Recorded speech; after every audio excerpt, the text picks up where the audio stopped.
Hai Grade 7, kembali lagi ke fisika. Kita masih di materi mengenai kalor, tapi pada hari ini Miss mau bahas mengenai subtopik yang lain yang masih di dalam ruang lingkup kalor, yaitu mengenai asas Black. Pernah tahu sebelumnya asas Black? Kalau nggak pernah tahu, silahkan siapkan handoutnya, alat tulis, dan juga notebook. Miss akan bahas mengenai asas Black pada hari ini. Oke? Kita ke slide selanjutnya. Orang yang mengemukakan mengenai asas Black adalah Joseph Black. Ya, siapa sih Joseph Black itu? Sebetulnya Joseph Black itu adalah seorang saintis yang menekuni di bidang fisika dan juga di kimia. Dia lahir di 16 April 1728 di Prancis. Namun seiring berjalannya waktu, dia kuliah, dia meneliti, dan dia meninggal di UK. Ya, dia meneliti mengenai kalor yang sampai saat ini dipakai sebagai asas Black. Bunyi asas Black: jumlah kalor yang dilepas oleh benda yang bersuhu lebih tinggi akan sama dengan jumlah kalor yang diterima oleh benda yang suhunya lebih rendah. Bisa juga disederhanakan menjadi kalor yang dilepas akan sama dengan kalor yang diterima. Nah, maksudnya apa? Maksudnya adalah misalnya ketika kita menggenggam es batu misalnya ya, ketika kita menggenggam es batu atau ketika kita menggenggam coklat gitu ya, lama-lama es batu yang kita genggam itu akan mencair. Pertanyaannya, kenapa dia bisa mencair? Jawabannya adalah karena es batu yang kita genggam menerima kalor dari tangan kita. Jadi panas tubuh kita mengalir melalui tangan kita, akhirnya dilepaskan dan diterima oleh es batu yang kita genggam. Karena es batu telah menerima kalor, ya kan? Berarti kan ini ada terjadi perpindahan kalor nih. Tangan kita melepas kalor, ya kan? Panas yang dilepas dari tangan diterima oleh es batu. Akibatnya es batu itu akan berubah wujud. Berubah wujudnya yaitu mencair. Nah, inilah yang disebut asas Black. Jadi kalor yang dilepaskan oleh tangan itu jumlahnya sama dengan kalor yang diterima oleh es batu.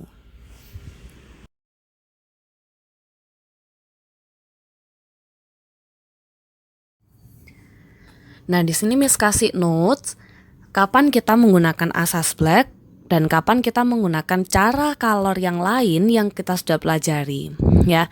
Nah, di sini di note ini kalian bisa baca cara ini, ya. Cara ini dipakai jika ada pencampuran antara dua benda. Yang pasti antara benda yang bersuhu tinggi dan benda yang bersuhu rendah. Nah, ketika ada yang namanya pencampuran, disitulah terdapat pelepasan kalor dan penerimaan kalor. Maka dari itu ketika terdapat di dalam soal terdapat pencampuran antara benda bersuhu tinggi dan benda bersuhu rendah, maka disitulah asas Black ini akan dipakai. Oke. Yang kedua, benda yang melepaskan kalor. Nah, ini perlu diingat, benda yang melepas kalor adalah benda yang lebih panas. Panas itu artinya suhu tinggi. Jadi yang melepaskan kalor seperti yang tadi Miss ilustrasikan, ketika tangan kita melepaskan kalor, lalu kalor itu diterima oleh es batu. Es batunya akan mencair. Nah, yang namanya melepas kalor itu selalu dilakukan oleh benda yang lebih panas atau bersuhu tinggi. Sedangkan benda yang menerima kalor, zat yang menerima kalor adalah benda yang lebih dingin atau bersuhu rendah. Kita ke contoh soal. Nah, di contoh soal handout halaman 1 kita sama-sama kerjakan ya. Sebanyak 200 gram air bersuhu 15 derajat Celcius dicampur dengan 600 gram air panas bersuhu 80 derajat Celcius. Jika kalor jenis air 4200 Joule per kilogram derajat Celcius, maka tentukan suhu campurannya. Nah, di asas black ini nanti kalian akan ditanya mengenai yang namanya suhu campuran. Apa sih suhu campuran itu? Suhu campuran itu sebetulnya suhu akhir dari hasil pencampuran dua benda. Jadi antara panas dan dingin lalu dicampurkan, suhu akhirnya berapa? Itulah yang dinamakan suhu campuran. Bagaimana mengerjakannya? Caranya adalah pertama kita punya data dulu, ada air dingin. Di sini Miss namai air dingin. Air dingin ini masanya 200 gram. Ya. Lalu suhu awalnya 15 derajat Celcius. Lalu diketahui lagi C, kalor jenis air 4200 Joule per kilogram derajat Celcius. Ya. Yang satunya adalah air panas. Nah, air panas ini diketahui masanya 600 gram, suhu awalnya 80 derajat Celcius, lalu dikasih tahu juga kalor jenisnya. Jadi C air 4200 Joule per kilogram derajat Celcius. Ya. Untuk memudahkan kalian, kan kita akan menggunakan rumus asas black nih.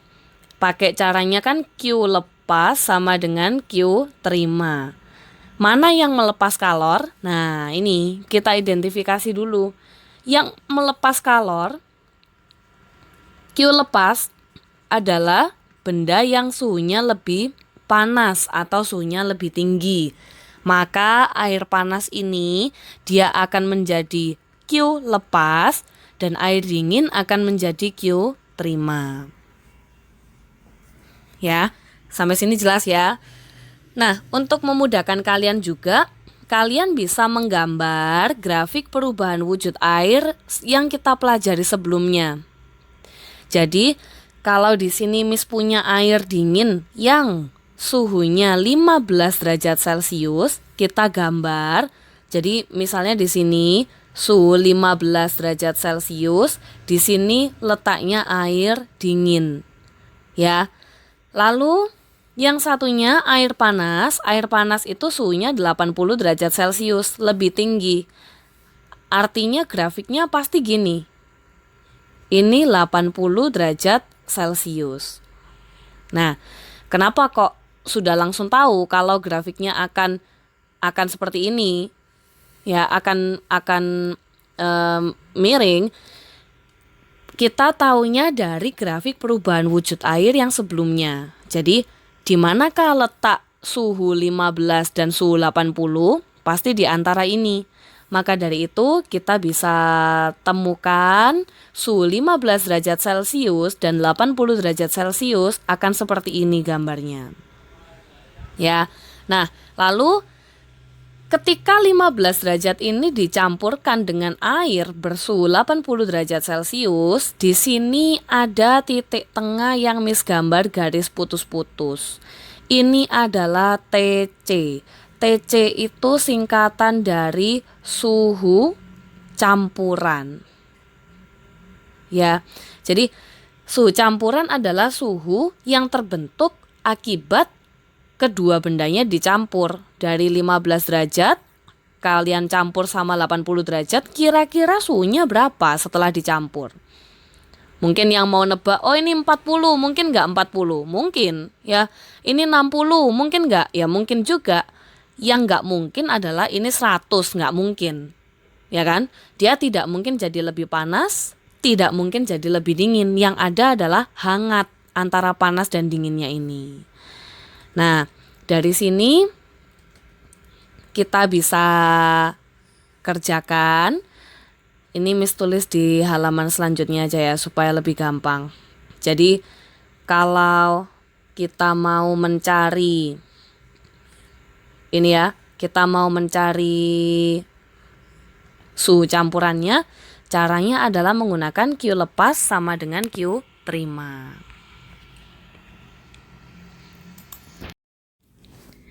Kita kerjakan, kita tulis dulu ya. Jadi untuk asas black kita bisa menggunakan cara yaitu Q lepas sama dengan Q terima. Ingat kalor yang melepas, Q lepas adalah suhu benda yang lebih panas, benda bersuhu panas, benda bersuhu tinggi. Dan Q terima adalah benda yang bersuhu lebih rendah atau yang dingin. Oke? Ingat untuk Q kita punya rumus apa?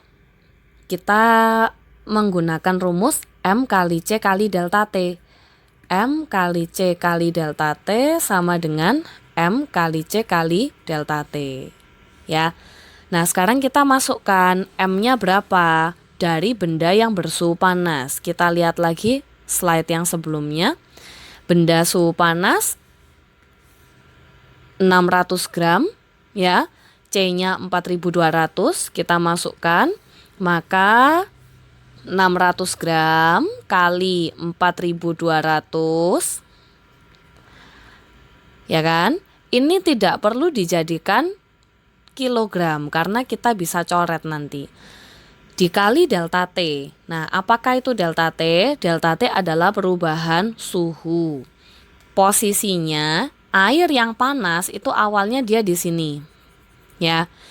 Dia melalui proses ini sehingga sekarang dia ada di titik ini. Dia mengalami penurunan suhu. Nah, pertanyaannya dari sini, bentar ya, ini. Nah, pertanyaannya dari sini 80 derajat Celcius menuju ke TC, ini adalah delta T-nya. Berapa nilainya? Kita nggak tahu TC-nya ini berapa, ya kan? Oleh karena itu, delta T di sini bisa kita tulis menjadi 80 dikurangi TC. Oke. Kenapa 80 dikurangi TC? Karena awalnya dia terletak di 80 derajat dan akhirnya dia di titik ini. Titik ini tuh TC. Jadi antara ini sampai ini itu adalah delta T. Ya. Yang kedua, kita masuk ke ini yang air dingin. Air dingin masanya 200 gram, kita masukkan, kita tulis 200 gram kali 4200 kali delta T lagi. Berapakah delta T-nya? Untuk yang air dingin awalnya di sini 15 derajat dan berakhir di TC. Jadi dari sini sampai sini ini adalah delta T bagi yang suhu dingin. Berapakah delta T-nya? Delta T itu adalah selisih. Selisih itu berarti kita harus mengurangi.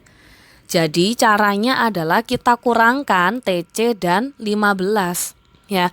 Jadi selisih antara ini sampai sini. Gitu. TC-nya kita belum tahu.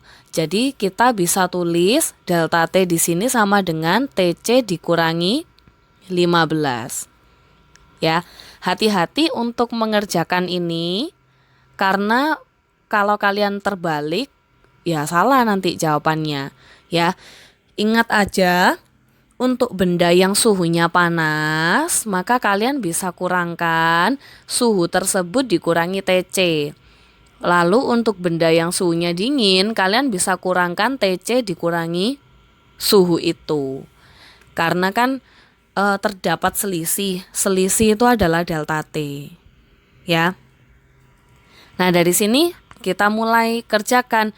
Kalau kalian yang mau lebih simple, kita bisa simplify. Semua ruas kita bagi dengan angka 4200 supaya memudahkan kita, ya. Matematika, ruas kiri, ruas kanan bagi 4200. Berarti ini coret, ini juga coret, habis. Berarti tinggal 600 dikali 80 min TC sama dengan 200 dikali TC min 15. Ini bisa disimplify lagi. Ya kan? Ada angka 600, ada 200. Berarti Miss bagi dengan 200 supaya lebih mudah. Bagi 200 ini 1, bagi 200 ini 3. 3 kali 80 min TC sama dengan 1 kali TC min 15. Nah, sekarang kalian menemukan satu bentuk aljabar di matematika. Berarti kalian kalikan ini dikali ini ya, ini kali ini, gitu kan? Jadi seperti matematika 240 dikurangi 3 TC sama dengan TC dikurangi 15 karena ini dikali 1. Setelah ini diapakan? Pindah ruas ya. Min 3 TC ini pindah ke situ min TC sama dengan min 15 min 240. Berarti min 4 TC sama dengan min 255 ya.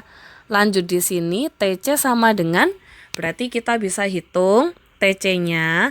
Berarti kan itu 255 kita bagi dengan 4 ya. Jadi ketemulah jawabannya 63,75 derajat Celcius. Nah, inilah cara pengerjaannya untuk asas Black, apalagi untuk menemukan suhu campuran. Jadi kita kembali lagi ke soal. Dari sini kita tahu ketika 15 derajat dicampurkan dengan 80 derajat, maka TC ini besarnya 63,75 derajat Celcius. Ya.